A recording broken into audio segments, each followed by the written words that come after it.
Could you tell us what the IRMO did with regards to Volpower and how it was relevant to the project? So my concrete function in this whole process was a coordinating manager. IRMO. IRMO is a acronym for Institute for Development and International Relations. In Croatia is Institut za razvoj i međunarodne odnose, and we are a science institute, such as any institute. And in this sense, we are not different from other actors, as I know, but we had a significant role in this project by delivering a theater performance, which needed to be, which was planned to be transformative for all volunteers during this course of project. We wanted to do it in Malta when all were gathered in the summer, in the late spring, but it happened Corona. Okay, we had this one theater play, which we were preparing almost a year for that. We had this little bit luck to do it before the coronavirus, and we had many exchange and intercultural discourse between volunteers and raising awareness of discrimination and human rights values between them and between audience and all other actors which were around our project, such as NGOs like Center for Cultural Dialogue, Center for Peace Studies. Are You Serious? Atelier, which we had in mind to some cooperation with theater play. We also were exchanging during this enormous survey process how to relate youth population regarding these cultural differences in plural society. Talking about migration from personal point of view, how would you describe Zagreb and Croatia through perspective of migrants or interacting with migrants? This project was being formed. That was a completely different situation in Croatia, especially Zagreb. There were a lot of refugees and migrants, and I think that the idea was to capture this moment and to integrate many more persons who were on the move, but that in the meantime radically changed. We are clearly 100% transit country. So when they come here, they leave, and they leave voluntarily. And we do not, our official policy is not to, they say, our government says they want to integrate. There is a policies of integration, but we are not motivating people to stay. It's really what says on the paper is not in the practice. It's clear cut that it's not something that is executing very properly. So my answer to your question: we are a transit country between the Balkan route and the Western European countries. Also, when refugees come here, they think they entered the European Union and that they're safe. That's in theory correct. In practice, we push them out or push them in the European Union. That's an unofficial policy, but that's dark side of this politics of integration. And during this project, these years, and I contacted some third country nationals. You can contact him today, but in a week they are not still here. They approximately they are 10 days here and they leave. You mentioned that you were working on a play and you did a play. Could you tell us why you decided to collaborate with this organization and in the scope of Volpower? Okay, so we had we were mainly partners with in this project with an organization, Center for Culture Dialogue, which had this subgroup called Forum Theater. As I mentioned, they had this play for raising awareness against discrimination and intolerance against national minorities. We had 8 volunteers.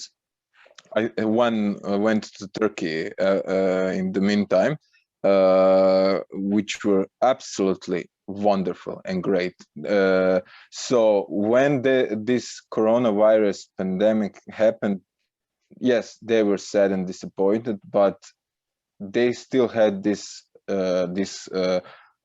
aura of volunteering and happiness, and they did everything what we said to them: poetry, video editing, everything they wanted. With what we give them, they did it with so passion and goodness in their heart to promote volunteering and to promote tolerance.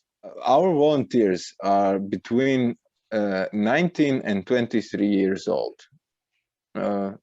and almost all of them are Bosniak nationalities, national minorities in Croatia, and they are almost fully integrated or semi-integrated, like they from their childhood migrated from Bosnia to Croatia or born here, but they are clearly culturally diverse and different from the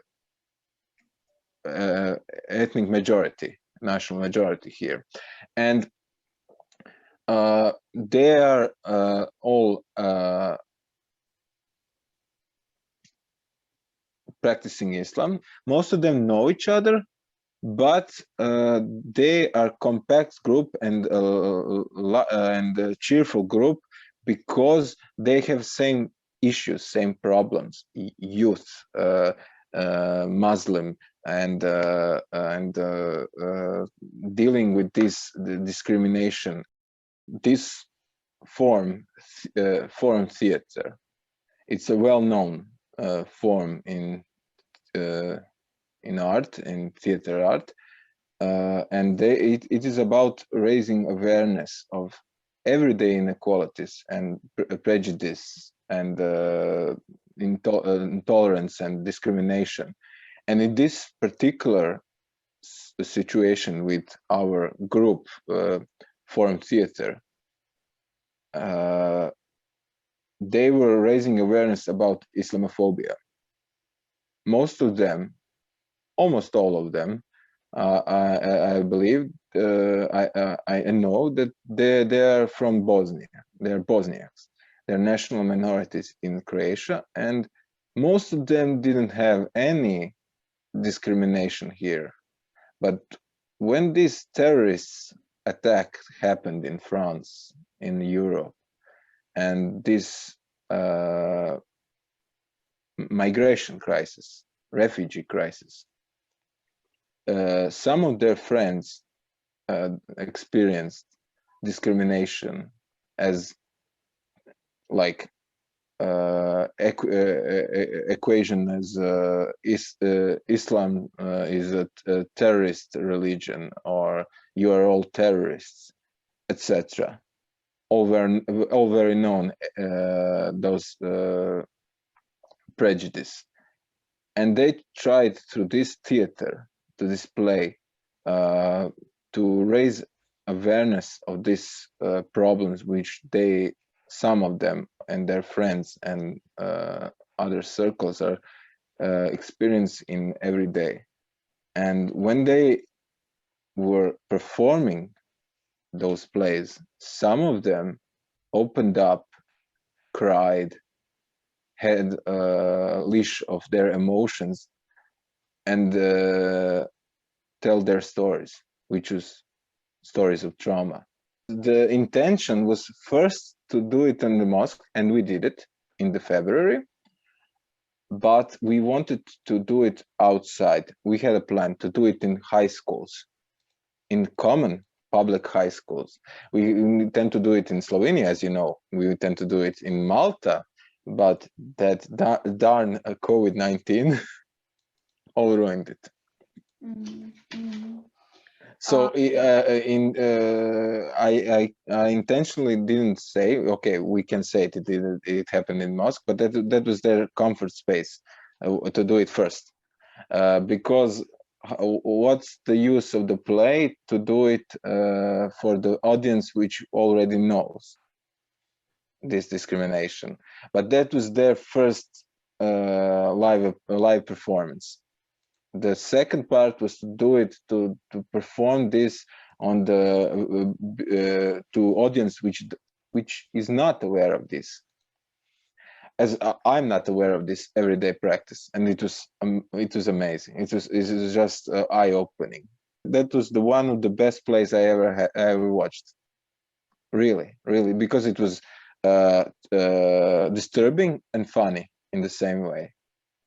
You would know if they used this technique of destroying the fourth wall, and they were inviting audience to give their solutions, and the solutions was bizarre, and we were laughing, but it was laughing not in this creepy or some disturbed sense, but it was laughing to express all your emotions, to unleash, to go beyond this traumatized. It was a therapeutic way of laughter.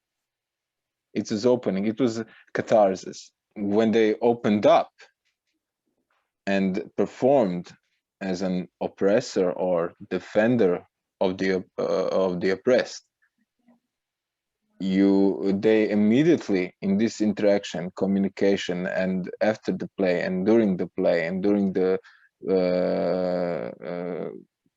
these performances, they immediately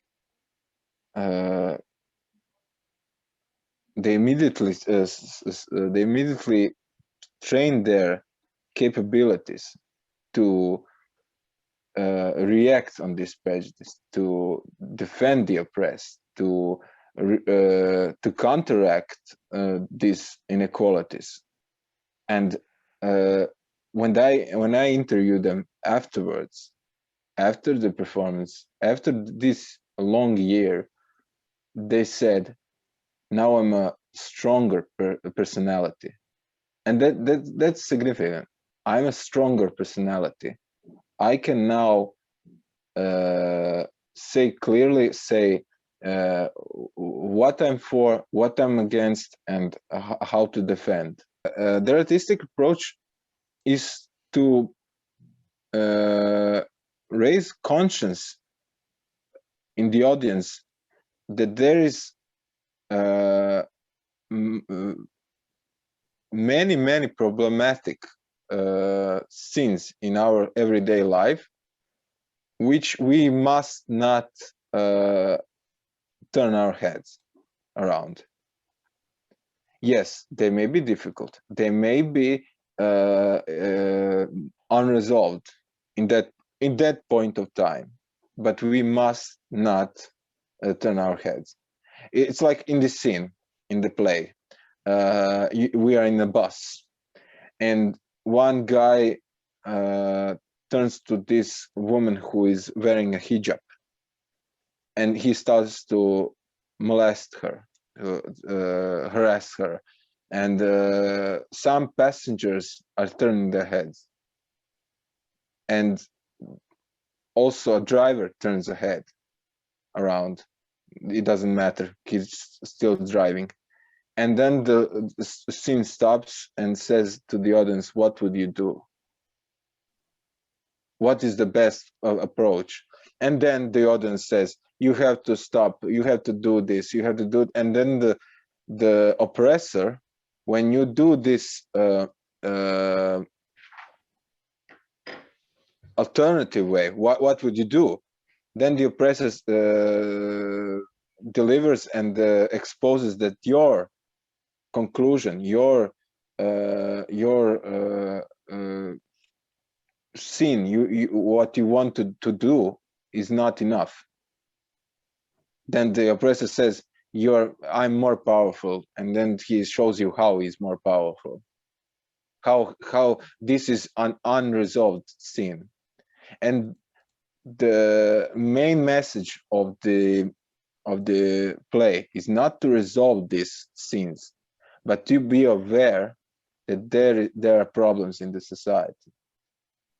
The volunteers themselves, sadly, as you said, they weren't able to get much from Volpower due to most of our promises being cancelled due to COVID, as much else has been cancelled.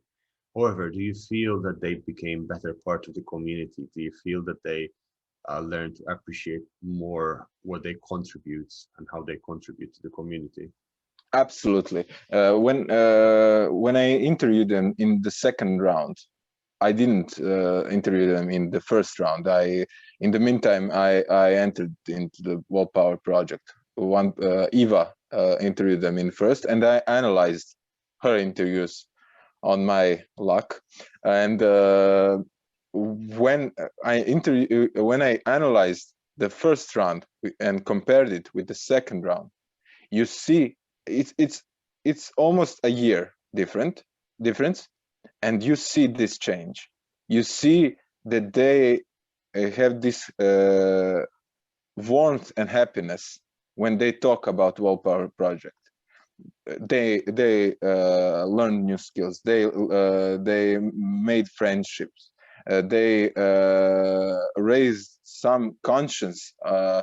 How is this interaction between people, especially male, female, national minorities with other people?